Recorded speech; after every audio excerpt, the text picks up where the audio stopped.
নার্সারির গাছটি দেখতে এত সুন্দর, কিন্তু আমাদের গাছগুলো এত সুন্দরভাবে বাড়বৃদ্ধি হচ্ছে না বা ভালো থাকছে না।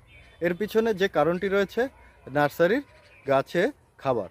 নার্সারির গাছে যে যে খাবারগুলো দেওয়া হয়, সেই খাবারগুলো আপনারা দেখতে পাচ্ছেন যে ওই যে দেওয়া হচ্ছে, গাছে খাবারগুলো দিচ্ছে।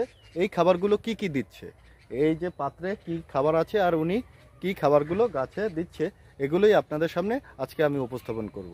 আপনি যদি এই উপাদানগুলো পরিমাণ মতো মেপে নিয়ে মিশ্রণটি তৈরি করে গাছের গোড়ায় ব্যবহার করেন, তাহলে আপনার গাছও খুব সুন্দর সতেজভাবে বৃদ্ধি পাবে।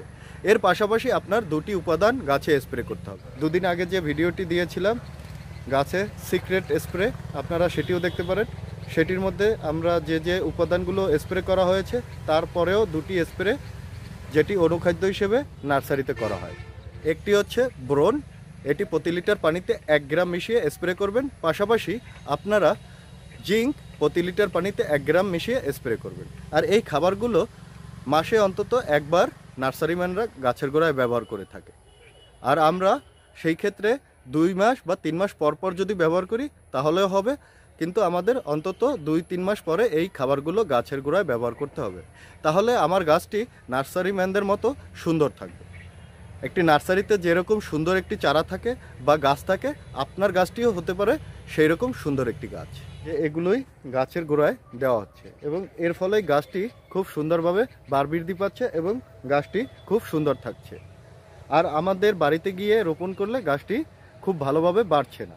এর কারণ হচ্ছে এই যে খাবারগুলো মিশ্রণ করা হয়েছে, এর মধ্যে যে যে উপাদানগুলো এরা ব্যবহার করে থাকে, আমরা বাড়িতে নিয়ে গাছের গোড়ায় সেই উপাদানগুলো দিচ্ছি না, দিলেও সঠিক পরিমাণে দিচ্ছি না। তো আমরা এই জায়গায় এই খাবারগুলো কি কি আমরা সেটি বলার চেষ্টা করি। এটিতে ড্যাপ রয়েছে। ড্যাপ গাছে নাইট্রোজেন এবং ফসফরাসের চাহিদা পূরণ করে এবং এটিতে পটাশ রয়েছে, পটাশের ঘাটতি পূরণ করে, তাই পটাশ দেওয়া হয়েছে। এবং এটিতে জিপসাম দেওয়া হয়েছে।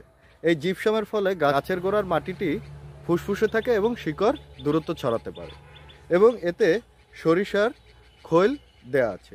সরিষার খৈলটি একটি প্রাকৃতিক নাইট্রোজেন হিসেবে কাজ করে, গাছকে সবুজ করে, গাছকে দেখতে অনেক সুন্দর করে। তাই এই যে উপাদানগুলো, এগুলো গাছের গোড়ায় টবে মাটিতে দেওয়া হয়। আমরা এইগুলো মাটিতে দেওয়ার ফলে আমাদের গাছটিও সুন্দর হতে পারে।